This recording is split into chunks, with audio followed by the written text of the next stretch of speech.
nous allons poursuivre avec une deuxième séance extraordinaire aujourd'hui, le mercredi 22 décembre 2010. Point 1, adoption de l'ordre du jour. C'est proposé par Mme Denise Tremblay-Blanchet, c'est appuyé par Mme Odette Simoneau. Est-ce qu'il y a des questions, commentaires sur les points de l'ordre du jour? Ça va. Point 2, adoption des prévisions budgétaires 2011 reliées aux responsabilités de proximité. Monsieur le greffier. Oui, Monsieur le Président. Donc, ça concerne l'adoption des prévisions budgétaires 2011 reliées aux responsabilités de proximité et en regard du sommaire décisionnel FN 2010-076 et tous les documents qui sont annexés à ce sommaire pour représenter les prévisions budgétaires de l'année 2011. Alors, c'est proposé par M. Côté, Richard Côté, vice-président du comité exécutif, et c'est appuyé par Mme Michelle Doyle. Questions, commentaires sur ces dossiers? Oui, M. Bussière. Donc, concernant le budget 2011, vous connaissez déjà ma position. Je pense que M. le maire a manqué à son engagement électoral lorsqu'il avait dit aux gens que ce serait le taux d'inflation. Prenons qu'en 2009, par exemple, on a eu 33,3 millions de surplus. J'avais dit à M. le maire que le taux d'inflation en 2009 était 0,7, il a taxé à 2,3.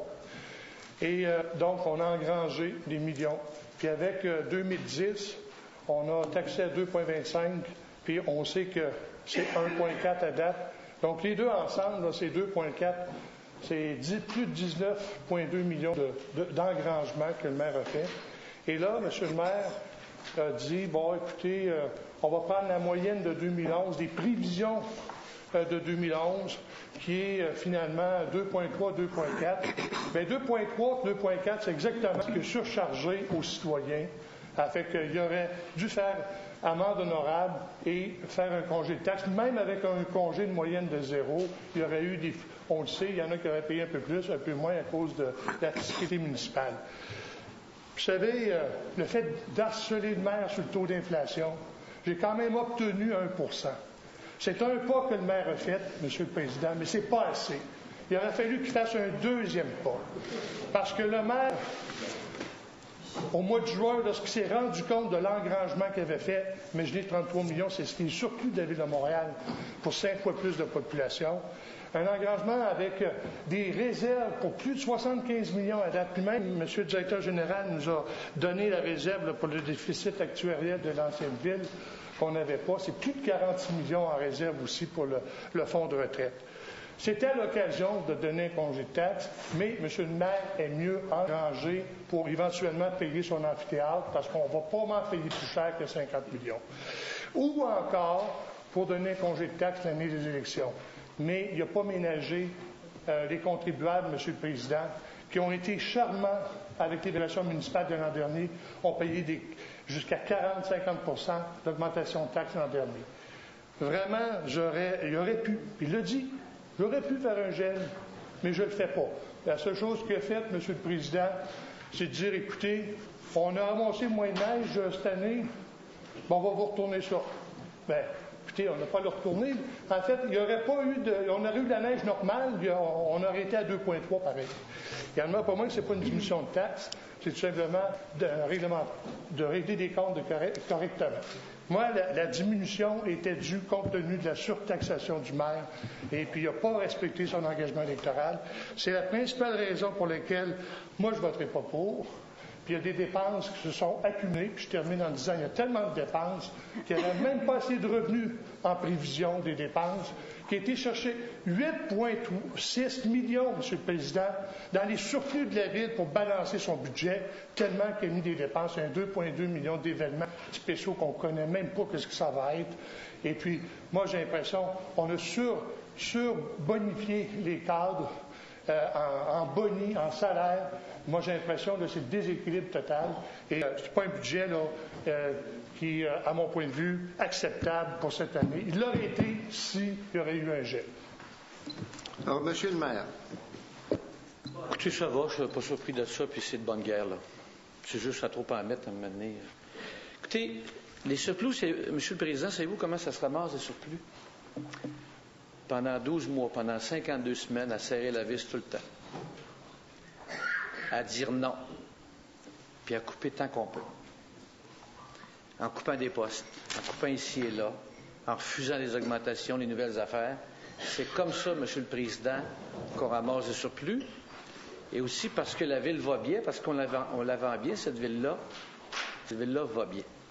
Et je vous dirais que j'annonce tout de suite que des coussins, là, on va en avoir plus dans l'avenir. Et je nous souhaite encore de faire des surplus en 2010. Moi, il n'y a pas un concitoyen qui m'a dit qu'il était malheureux qu'on fasse des surplus dans cette ville-là, en étant taxé à l'inflation. Honnêtement, je n'en ai pas entendu un seul, et ils sont heureux qu'on travaille de cette façon-là. C'est facile, M. le Président, de ne pas faire de surplus et de dire oui à des nouvelles dépenses. Et de ne pas récupérer aussitôt qu'on a la chance de le faire. C'est exactement ce qu'on fait, et c'est exactement ce que fait l'administration. J'ai un document ici qu'on va distribuer dans quelques secondes. M. Nolin qui m'entend s'en vient avec le document. J'ai le résultat des hausses de taxes des 9 grandes villes du Québec, M. le Président. Et je pense que ça vaut la peine de vous les énumérer. Alors, Québec, hausse de taxes résidentielles 1,3 %, non résidentielles 2,3 %. Montréal, hausse de taxes résidentielles 4,3 % et non résidentielles 4,3 %, plus une taxe d'immatriculation de 45 $. Longueuil, immeuble résidentiel 5 %, non résidentiel 5,8 %. Laval, on peut croire qu'à Laval, c'est une année un peu spéciale, hein? On va s'entendre là-dessus. Je suis sûr que le maire avait le goût de ne pas exagérer cette année pour différentes raisons. 1,20 résidentiel, mais 2,50 non résidentiel. Au total, c'est plus haut que Québec, même à Laval. Sherbrooke, résidentiel 3,1 %, non résidentiel 3,1 %. On est toujours au-dessus de l'inflation. Lévis, 2,6 résidentiel, mais non résidentiel 4,6. 4,6 non résidentiel. Gatineau, résidentiel 2,8. Résidentiel 3,9. Trois-Rivières 3,95 résidentiel, non résidentiel 2,41. Et Saguenay, résidentiel 1,9, non résidentiel 1,9. Alors, qui est le champion des 9 villes? La Ville de Québec. Au total, c'est dans la Ville de Québec où les citoyens et les commerçants sont les moins taxés. Je trouve que c'est une belle performance. Et on réussit en plus à faire des surplus, M. le Président. C'est quand même, moi j'appellerais ça une bonne gestion. Alors on peut picosser une augmentation ici, une augmentation d'un permis là, on peut faire tout ça, j'ai aucun problème, c'est de bonne guerre. Mais ce qui compte à un moment donné, comme on dit en affaires, c'est la ligne d'en bas. La ligne d'en bas, c'est que on est en bas de l'inflation, on est la meilleure ville au Québec, puis on fait des surplus. Ça veut dire, au total, je vous dirais bien humblement, que cette ville-là est bien gérée, je le pense. Je faut féliciter tous mes collègues, l'administration, particulièrement le directeur général de la ville, M. Alain Marcoux, son équipe, les DGA. Je pense que les budgets de cette ville-là, et particulièrement la masse salariale, sont sous contrôle et on fait exactement ce qu'on a promis. Quand on s'est fait élire la première fois, on avait promis quelque chose. On était en élection dernièrement, on avait promis ça, et nous suivons notre plan de match. La cohérence et la continuité, M. le Président, c'est important. Ceci dit, je souhaite à tout le monde que ce soit passé... Oui, excusez-moi, toute l'équipe des finances, merci énormément de votre travail. Vous faites un travail formidable. Évidemment, il faut dire qu'il y a quand même une majorité de filles dans ce service-là, ça aide. Ça aide beaucoup, les gars. Sans rancune, en toute amitié. Félicitations à toute l'équipe du Trésorier. Bravo et merci. Merci, M. le maire.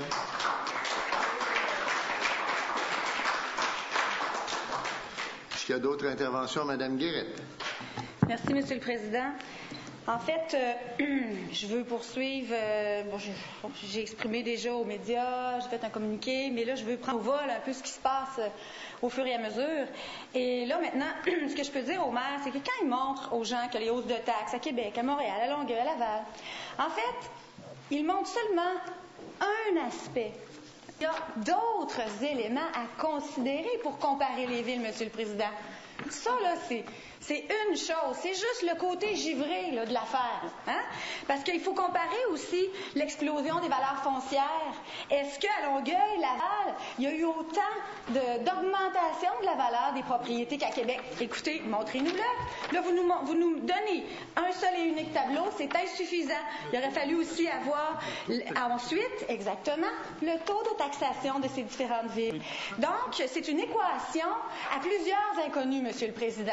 Puis Monsieur le maire, il nous en montre rien qu'une, puis il nous dit qu'il est bon, puis tous ses amis dans son équipe, ils l'applaudissent. Ce serait peut-être bien que les autres aussi, ils posent des questions pour avoir l'information complète avant d'applaudir Monsieur le maire. Maintenant, si je reviens avec ce que j'avais préparé pour dire aujourd'hui, évidemment, le budget,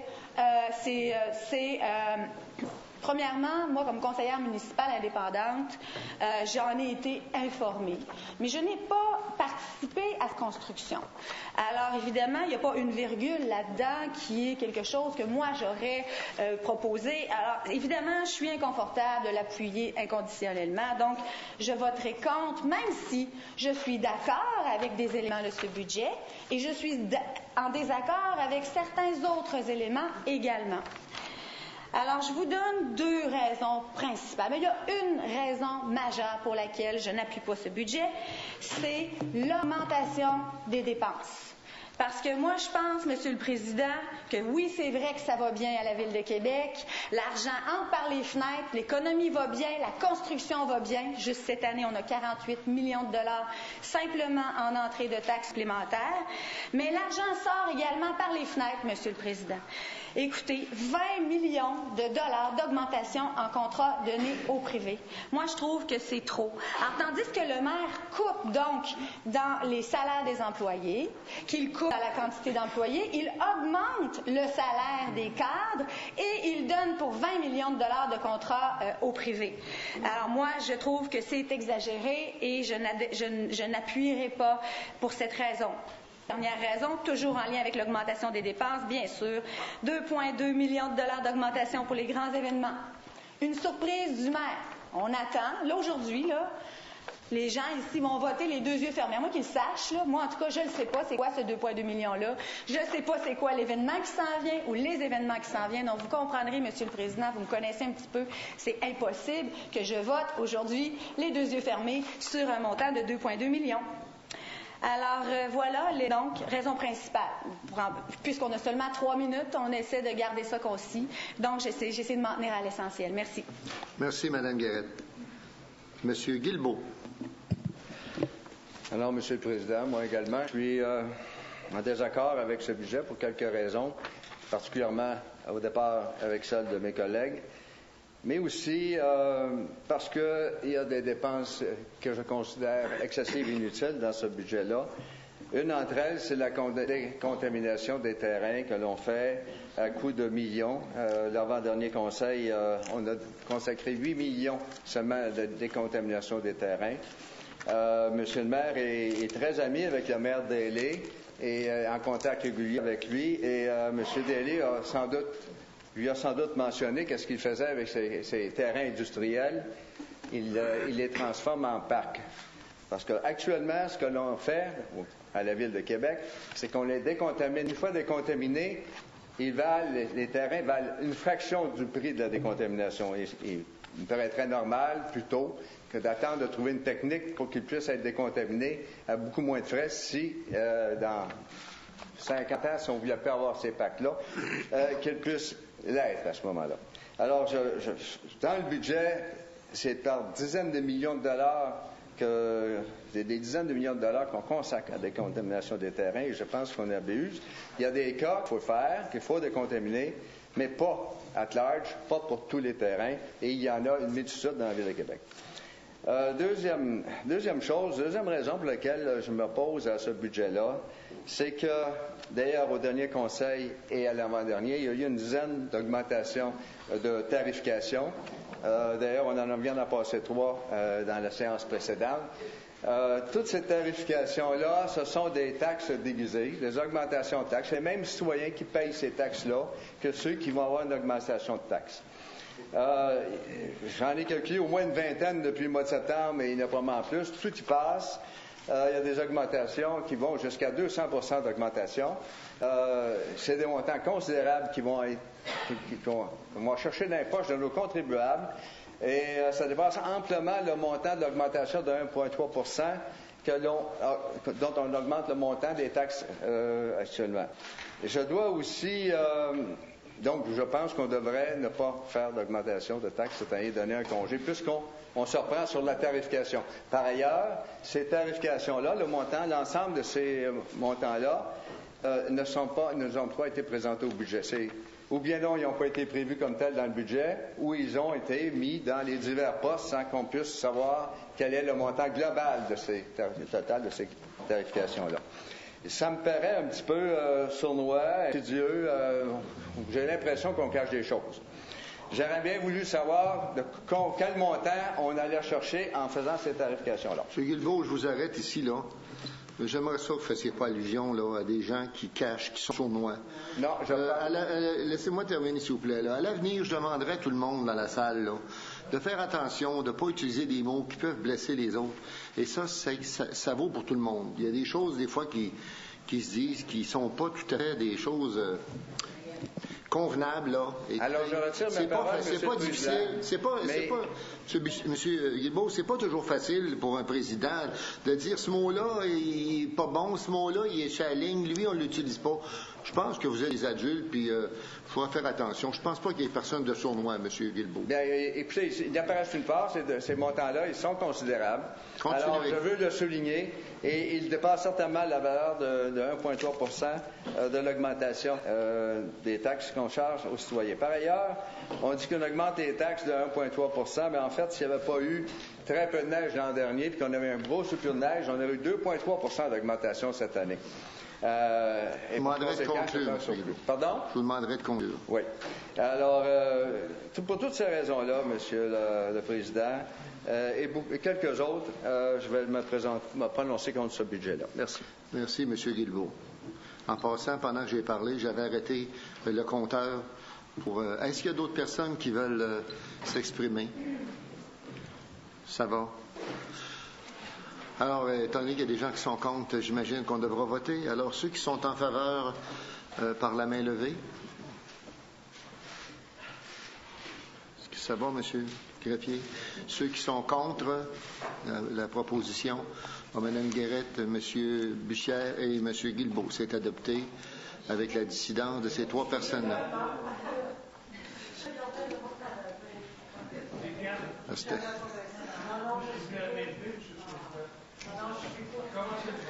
Madame dit qu'elle est pour, là. Alors même si on recommence, bon. Point 5, c'est-à-dire point 4, adoption du règlement sur l'imposition des taxes. Point 3, Monsieur le Président. Oui, point 3, oui, vous avez raison. Adoption du programme triennal des mobilisations 2011, 2012, 2013, relié aux responsabilités de proximité, M. le greffier. Oui, donc le titre est mentionné, c'est le sommaire décisionnel FN 2010-075 et la documentation qui est reliée.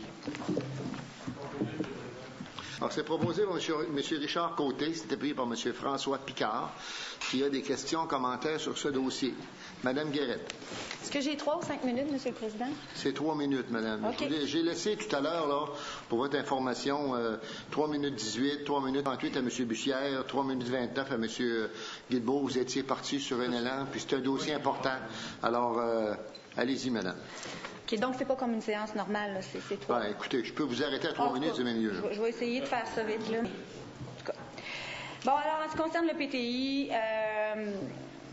encore une fois, comme dans le budget, je suis en accord avec bien des éléments du PTI. Je diverge d'opinion sur certains éléments, mais par contre, puisque le PTI, c'est un document de travail, un guide de planification générale, et que par conséquent, il offre la souplesse de tout revoir au cas par cas, au fur et à mesure que les dossiers vont évoluer et que les années avanceront. Donc, je voterai en faveur du PTI, tout comme je l'avais fait l'an dernier.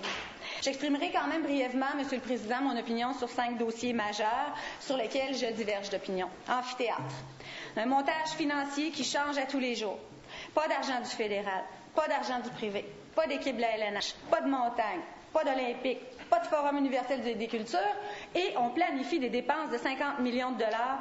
Je ne suis pas d'accord avec cela, Monsieur le Président. Voilà d'ailleurs pourquoi j'ai voté contre le premier 25 millions il y a quelques semaines.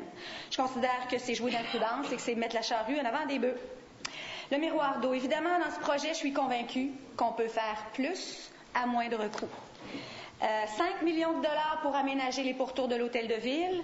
Je considère que c'est presque 2 fois trop. On peut certainement économiser facilement 1,5 à 2 millions, mais j'attends toujours des nouvelles pour le détail des coûts dans l'estimation. Mais à première vue, je trouve ça énorme. Et dire que tout cela est né d'un coup de foudre du maire pour le miroir d'eau de la ville de Bordeaux et qu'il nous impose, en tout cas moi j'ai cette impression de me faire imposer encore une fois son idée sans consultation. Et je termine là-dessus en disant que puisque l'hôtel de ville, c'est la maison des citoyens, pourquoi ne pas les mettre à contribution dans la création d'un espace public original fait avec les citoyens et pour les citoyens? Marché du Vieux-Port, évidemment, les gens du marché du Vieux-Port et les citoyens du Vieux-Québec se réjouissent du 1,5 million de dollars annoncé par le maire PTI. Par contre, je tiens à donner leur juste à tout le monde avant de trop nous réjouir, puisque ce n'est pas demain la veille que les gestionnaires du Vieux-Port, les citoyens de Québec et tous ceux qui aiment le fréquenter pourront s'enorgueillir d'une infrastructure renouvelée à la hauteur de tout son potentiel. D'ailleurs, ce projet n'a jamais été vraiment une véritable priorité pour le maire de Québec par rapport à toutes les autres dont on a parlé vraiment plus. Par contre, je suis d'accord avec le maire qui mentionne que la première étape du processus de revitalisation du marché du Vieux-Port, c'est de se donner une vision globale d'avenir de tout le secteur du Bas-Saint-Louis. Je vous demande de conclure, madame. Alors, j'espère donc que ce 1,5 million va servir à ce qu'on puisse se donner. Bon, alors, je ne pourrai pas terminer. Je termine avec le Forum et le Diamant. Dans le PTI, évidemment, rien, pas un sou, ni pour le Forum, ni pour le Diamant de Robert Lepage dans le PTI. Et au passage, les gens ne savent pas que c'est également le théâtre pour enfants, les Gros Becs, et le Carrefour international de théâtre qui écope, puisqu'ils étaient liés à tout ça. Donc, le maire largue le Forum après y avoir investi énergie, temps, argent, un minimum de 400 000 $ une fois que tout le budget sera bouclé. Alors, c'est pour moi un dossier qui fait piètre figure et qui se transforme en bout de ligne, en gaspillage inutile. Alors, voilà quelques raisons principales pour lesquelles je voterai, quelques éléments dont je diverge, mais je voterai pour parce que, comme je l'ai dit, c'est un document de travail qui peut évoluer au fil du temps. Merci. Merci, Mme Guéret. J'ai M. le maire qui avait levé la main. À la fin, M. le maire, M. Guilbeault. Alors, Monsieur le Président, je vais voter pour le PTI parce que je pense qu'effectivement, c'est un processus qui pourrait être amélioré dans le courant de la prochaine année et des années à venir. Je suis quand même déçu du PTI pour ce qui est de mon district. Dans un premier cas, la promesse électorale faite par l'équipe Labombe de paver la route de Jean-Gauvin dans le cœur, au centre de mon district, a été remis au calendrier grec. Et en même temps, les montants ont été réduits sensiblement pour ce qui est des investissements à la base de plein air dans la période des 3 années à venir. Mais c'est pas tellement c'est la réduction de ce montant-là qui me désole que de la planification du travail qui est prévue. Je pense que l'amélioration de la qualité de l'eau, l'amélioration du boisé et la prévision d'une grande salle communautaire qu'on n'a pas dans le district sont des éléments qui n'y apparaissent pas suffisamment et suffisamment tôt et qui m'apparaissent déplaisants, regrettables. De plus, alors que dans le centre de ville, toutes les infrastructures de la ville sont rénovées, celles du district Laurentien sont laissées dans un état passablement délabré et en de nombreux endroits, voire inexistants dans un très large secteur de la zone agricole. Je réfère à toutes les rues privées sur la terre, pas de service, etc. Et j'aurais aimé qu'on commence à penser à équitablement, à traiter tous les citoyens, comme M. le maire l'a déjà dit, tous les citoyens de la ville soient finalement traités avec justice et équité. Et ça veut dire les mêmes services pour tous, M. le Président. Merci, M. le Président. Merci d'avoir respecté votre temps, M. Guilbeault. J'ai M. Côté. Monsieur le Président, je ne voulais pas réagir. Malheureusement, je suis pas capable. Vous savez, M. le Président, en politique, on a le droit de critiquer, on a le droit de voter contre, mais on n'a pas le droit de dire n'importe quoi, par exemple. Quand M. Guilbeault dit qu'on a besoin d'un centre communautaire, on vient d'en inaugurer un, M. le Président, en plein dans son district, au montant de 5 millions, puis il nous dit qu'il en a besoin d'un. Là, je m'excuse, M. le Président, là, mais pour moi, M. Guilbeault, il en a manqué une. Deuxièmement, quand il nous parle de la base de plénière de Sainte-Foy, M. le Président, le comité exécutif recommande des montants de 10 millions d'investissements pour les 3 prochaines années à la base de plénière de Sainte-Foy. Et il trouve que c'est des petits montants.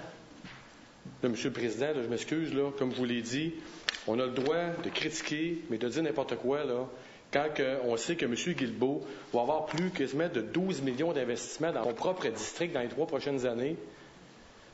Monsieur le Président, je m'excuse, là, mais je devrais quasiment demander à M. Guilbeault qu'il retire ses paroles. Alors, est-ce que j'ai d'autres interventions? Monsieur le maire, vous voulez intervenir en dernier? M. Verrette? Simplement, M. le maire, m'assurer avec mes collègues, M. Côté et M. Picard, vu qu'on a juste une intervention, au sujet, en premier temps, les casernes de pompiers dans le PTI. On n'a pas trouvé grand-chose, mais M. Côté va pouvoir m'expliquer la situation. Et de l'autre côté, pour M. Picard, j'ai travaillé avec Mme Franqueur qui m'a envoyé des données pour ce qui est du poste 24. Là, c'est la station de pompage au Lac-Saint-Charles. Donc, moi, je demandais à M. Picard tout simplement qu'on fasse le suivi des futures fiches. On est présentement à faire l'étude du poste 24, mais pour le projet, j'aimerais ça que les données et les détails des soumissions, pas des soumissions, mais les estimés me soient parvenus l'année prochaine. Merci. Alors, M. Côté, voulez-vous répondre à M. Verrette? Monsieur le Président, le comité exécutif a été obligé, je vous dirais, quasiment légalement, dans le dossier du schéma de couverture de risque en incendie, notre schéma propose des investissements de plus de 30 millions dans les prochaines années. Mais vous comprendrez, Monsieur le Président, que tant que nous n'aurons pas le OK officiel du ministère de la Sécurité publique sur l'ensemble du schéma de couverture de risque en incendie, c'est impossible pour nous de prévoir des aménagements ou des modifications au PTI tant que nous n'aurons pas officiellement les résultats. Mais je veux quand même dire à mon collègue Verrette que oui, la caserne de Saint-Émile est quand même une priorité au service des incendies. Sur quelle forme, on verra. Mais oui, c'est une priorité, alors je peux vous rassurer, M. Verrette. Merci, M. Côté. M. Picard veut intervenir. Oui, relativement au règlement de contrôle intérimaire, nous avons pris l'engagement d'être exemplaires dans notre gestion à l'intérieur des bassins versants des prises d'eau de la rivière Saint-Charles et de la rivière Montmorency. Et on est conscient qu'il y a certains problèmes à la Haute-Saint-Charles et la gestion de nos eaux usées dans ce secteur sera évidemment prioritaire pour l'année à venir et les années subséquentes également. Donc, je veux rassurer M. Verrette et les citoyens de la Haute-Saint-Charles que nous devrons prendre action pour améliorer la situation dans ce secteur-là. Merci, M. Picard. Est-ce qu'il y a d'autres interventions des membres du Conseil? Monsieur le maire, vous voulez conclure? Oui, Monsieur le Président. En novembre dernier, il y a 27 individus qui se sont présentés. Question de privilège. M. Bussière veut la parole à M. le maire. Monsieur. Non, il attendait que M. le maire parle. Vous vouliez parler dernier, M. le maire? M. le maire est avant moi. Je laisse M. le maire. Je veux l'entendre avant de m'exprimer.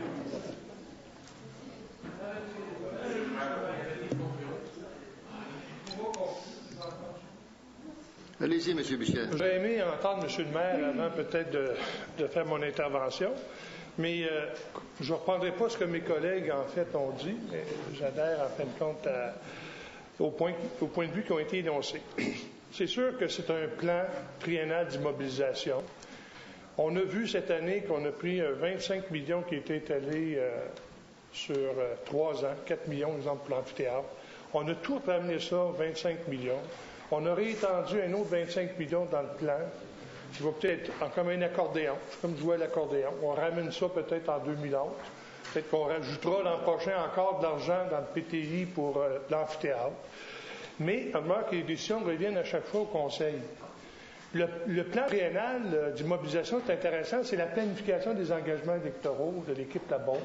Puis déjà, il y en a, je ne sais pas, le maire disait plus de 52%, même, je ne sais pas plus, là, 58%, qui étaient réalisés. Les autres on voit les engagements de l'équipe Labaume quand notre collègue M. Guilbeault était avec. 12 millions même sont engagés dans le plan de... C'est des engagements Labaume.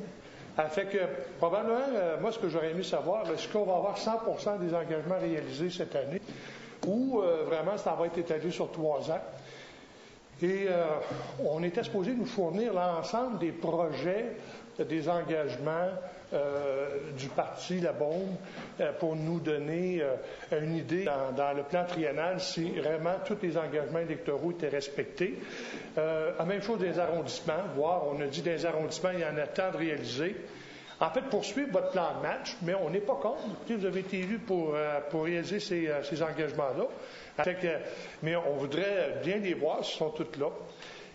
Pour ce qui est de voter contre, écoutez, c'est le... S'il vous plaît, c'est M. Bussière qui a la parole, là. Non, s'il vous plaît. Le site Internet pour vérifier les engagements. Oui, c'est M. Bussière qui a la parole. Allez-y, M. Bussière. C'est sûr que j'ai la parole, M. le Président. C'est l'habitude de l'équipe Labaume de parler quand ils veulent. Oui, ça arrive à d'autres aussi, M. Bussière. Ça nous interrompt. Question de... Ça arrive à d'autres. Allez-y, M. Bussière. Même le président nous interrompt. Vous avez raison. Mais lui, il a le droit dans le règlement. Regardez, la consigne est donnée par M. Picard. C'est silence, s'il vous plaît. C'est M. Picard qui dirige le conseil maintenant. Écoutez, tout ça pour vous dire que le PTI, finalement, c'est le plan de match des réalisations de l'équipe Labaume. On va les laisser se réaliser. On prendra un dossier à la fois lorsqu'ils reviendront au conseil municipal. Fait que moi aussi, je ne suis pas contre son plan triennal d'immobilisation, mais on est à contre, par exemple, les dépenses extravagantes, puis le fait d'avoir engrangé sur le dos des contribuables dans le budget antérieur. Monsieur le maire.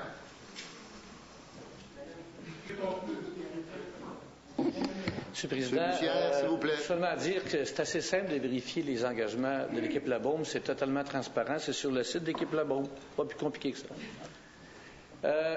Il y a 27 individus qui se sont présentés pour l'équipe Labaume lors des dernières élections. Dans les 27 districts, on a voté pour moi la mairie.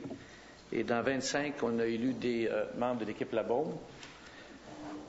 C'est le résultat, ce qu'on a promis, nos engagements lors des dernières élections, c'est ça que ça donne aujourd'hui, M. le Président. On livre ce qu'on a promis, tout simplement parce que c'était une philosophie, une idéologie, puis on a pris des engagements concrets qui se réalisent là-dedans. Et on en est très fiers. Puis je dis à ceux qui sont dans un district qui ont voté là-bas, mais où il y a eu un changement, qu'on ne les laisse pas tomber, qui peuvent nous appeler n'importe quand. On considère qu'il y a 25 districts qui ont voté pour l'équipe Labaume encore aujourd'hui, malgré la situation qui compte sur nous autres. Il n'y a pas de problème. On continue à rebâtir nos infrastructures, M. le Président, à rebâtir nos infrastructures. C'était l'engagement qu'on a pris en 2007. On est bientôt en 2011 et on continue à le faire parce qu'on a dit qu'on le ferait pendant 15 ans. Nous suivons notre plan de match. Nous sommes cohérents et à un moment donné en politique, la constance et la cohérence, ça peut avoir un semblant de bon sens. Alors, tout ça pour dire qu'on est très, très fiers. Il y a aussi beaucoup d'investissements dans le domaine du sport, du loisir et de la vie communautaire. Et ça, c'est important. N'oubliez pas que notre objectif, c'est d'attirer des jeunes familles à Québec. Et pour attirer des jeunes familles à Québec, il faut se demander ce qu'on doit faire pour les jeunes enfants et pour les enfants en général. Et ce projet, ce PTI-là, est coloré en fonction de ces objectifs-là, M. le Président. Alors, je termine en vous disant qu'on est très fiers. On livre les engagements qu'on avait pris lors de la dernière campagne électorale. Et comme politicien dans la vie, être cohérent, à un moment donné, c'est important. Et que tout le monde sache qu'on les laisse retomber. Merci. Merci, M. le maire. Alors, à la lueur de ce que j'entends des membres du Conseil, le plan triennal des mobilisations 2011, 2012, 2013 est adopté. Nous en sommes maintenant au point 4, adoption du règlement sur l'imposition des taxes et des compensations pour l'exercice financier 2011, le règlement RVQ 1750. Monsieur le greffier. Oui, Monsieur le Président, donc vous avez mentionné l'objet des délibérations, donc relié au sommaire décisionnel FN 2010-074. Alors, c'est proposé par M. Richard Côté, c'est appuyé par M. François Picard, M. Bussière.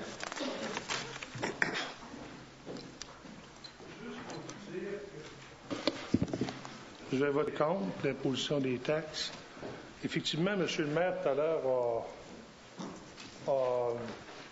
a dit qu'il augmentait moins qu'à Montréal, mais il faut, comme Mme Guérette l'expliquait, aller voir d'autres facteurs. Le taux de taxation à Montréal est inférieur pour le résidentiel à la Ville de Québec. Il l'était l'an dernier, il l'est encore cette année, et puis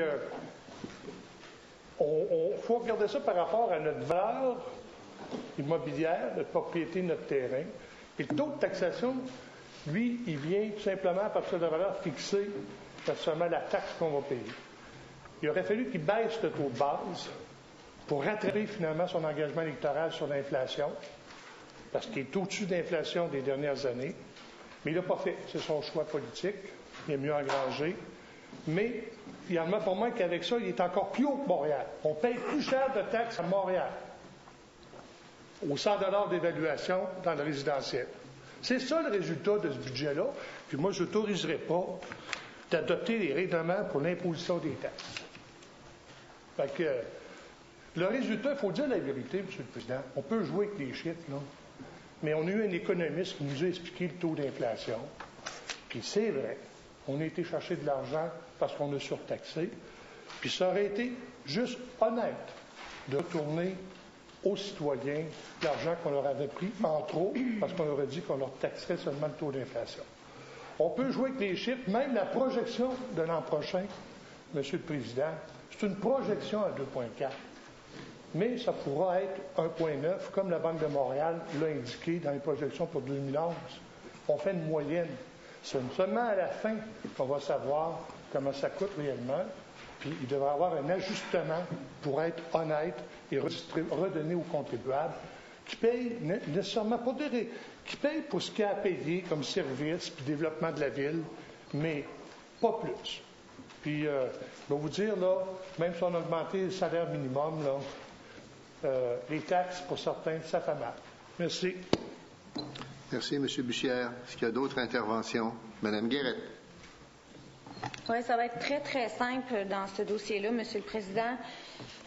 Moi, j'aurais aimé ça, qu'on se le fasse expliquer en plénier, tout comme ça s'est passé pour le budget et le PTI. Je vous avoue, je l'ai lu.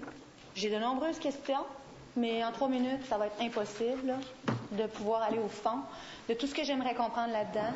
Alors, évidemment, je vais devoir voter contre parce que j'ai pas assez une bonne compréhension du dossier et je suggère peut-être que par la même occasion que l'an prochain, on en profite pour ajouter une période pour que les élus se fassent bien expliquer tout ce qui est contenu là-dedans, M. le Président. Merci, Mme Guérette. M. Guilbeault. Monsieur le Président, si on se remonte à 2002, lors des fusions, on nous avait promis que l'augmentation, il n'y aura pas d'augmentation de taxes. C'est une vieille histoire, mais je la rappelle pareil. Suite aux fusions, à cause des économies qui seraient faites. Malheureusement, ce qui était arrivé depuis, et ce n'est pas la faute de l'équipe de la bombe, pas plus que du maire, qui est nouvellement arrivé, les citoyens ont quand même vécu des augmentations de taxes de 50 à 100 %, dans certains cas plus que ça. Ces augmentations-là, évidemment, ont fait que le service personnel a doublé, pas doublé, mais augmenté considérablement. Depuis quelques années, il a pris une courbe descendante. Je reconnais l'effort de M. le maire de rationaliser. Mais il me semble que les citoyens ont été vraiment surtaxés suite à cette fusion-là. Il y en a qui ont de la misère à payer leur compte de taxes. Il y en a beaucoup. Et je pense que, finalement, on aurait dû leur donner un congé en fonction de ce que j'ai déjà dit tantôt. Il y aura moyen de couper dans le gras. Il y aura moyen de réviser certains programmes sans faire mal à qui que ce soit, seulement étant plus rationnel. Et je pense que cette augmentation de 1,3 % aurait pu être évitée aux citoyens et leur faire un cadeau de Noël pour une fois. Alors, merci, M. le Président. Merci, M. Guilbeault. Est-ce qu'il y a d'autres interventions? Alors, s'il n'y a pas d'autres interventions, ceux qui sont en faveur de ce règlement sur l'imposition des taxes et des compensations par la main levée. Est-ce que ça va, M. le greffier? Oui, c'est noté. Ceux qui sont contre le règlement? Alors, M. Bussière, Mme Guérette, M. Guilbeault, c'est adopté avec leur dissidence. Ça va, M. le greffier? Oui, M. le Président, c'est noté au procès-verbal. Alors, point 5, autorisation de soumettre au Conseil d'agglomération l'adoption des prévisions budgétaires 2011 reliées aux responsabilités d'agglomération de la Ville de Québec. M. le greffier. Donc, c'est en vue de la séance extraordinaire du Conseil d'agglomération qui est prévue aujourd'hui à 17 heures pour les activités de responsabilité d'agglomération en rapport avec le sommaire décisionnel FN 2010-076. Alors, c'est proposé par M. Richard Côté, par M. le maire, appuyé par M. Richard Côté. Est-ce qu'il y a des questions, commentaires? Alors, c'est adopté. Point 6, autorisation de soumettre au Conseil d'agglomération l'adoption du programme triennal d'immobilisation 2011-2012-2013 relié aux responsabilités d'agglomération de la Ville de Québec. Monsieur le greffier. Donc, toujours en rapport avec la séance extraordinaire du Conseil d'agglomération de 17 heures sur le budget volet agglomération, en rapport avec le sommaire décisionnel FN 2010-075. Proposé par M. le maire, appuyé par M. Richard Côté. Questions, commentaires? C'est adopté. Autre décision reliée à l'adoption des prévisions budgétaires. Monsieur le greffier. Disons que comme greffier, je l'ai noté au cas où, mais en ce qui me concerne, il n'y a pas d'autres décisions requises, à moins que de la part des membres du Conseil, ce soit le cas. Évidemment, toute décision doit être liée, à ce moment-là, spécifiquement aux prévisions budgétaires et au programme triennal d'immobilisation. Monsieur Bussière. Sur ce point, je voudrais remercier le directeur général parce qu'il nous a fourni effectivement la réserve de 46 millions pour la retraite. Il nous a fourni aussi des surplus de neige. Mais malgré que les surplus de neige, c'était juste de janvier à mars 2010, je pensais qu'on avait l'année au complet. Là, c'est en 2010, mais j'aurais aimé... Finalement, je pense que l'année 2010 n'est pas terminée. On ne connaît pas encore les réserves pour 2010. Je me demandais... la neige à l'automne aussi, parce qu'il y a 2 saisons. Il y a l'hiver puis il y a l'automne. Fait on avait une bonne idée de ces surplus-là. Maintenant, il y a aussi toutes les différentiels aussi avec les contrats qui ont été donnés à l'extérieur pour les compensations. Fait que je voudrais remercier le directeur général d'avoir fourni toute la documentation nécessaire là, pour le budget. Alors, c'est fait. Point 8, période de questions des citoyens. J'ai un citoyen qui va nous soumettre une question. M. Rosaire Pelletier. Bonjour, M. le Président. Rosaire Pelletier, Sainte-Foy. Bonjour, M. Pelletier.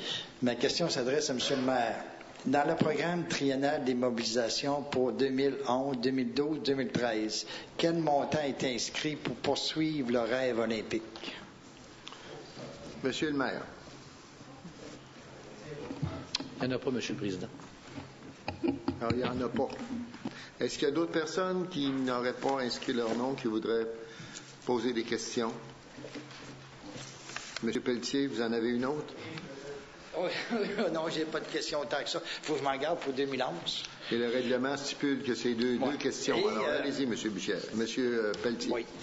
J'aimerais avoir de l'information. C'est concernant... Ma question s'adresse à M. Côté ou...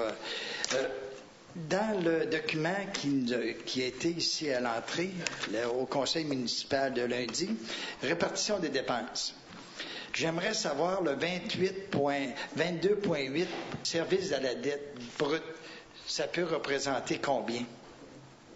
22 cents, mais sur comment? Là, est-ce que ça représente 1,250 milliard? Quel montant ça peut représenter? M. Côté? On va vous dire ça, M. Pelletier, ça ne sera pas là. Ah, net, OK. Net, je me trompe, c'est 225 millions, M. Marcoux, est-ce que c'est exact? 1 milliard 226 millions. Non. Annuel. Vous avez votre document, M. Marcoux va vous répondre. J'ai pas emmené le document, malheureusement.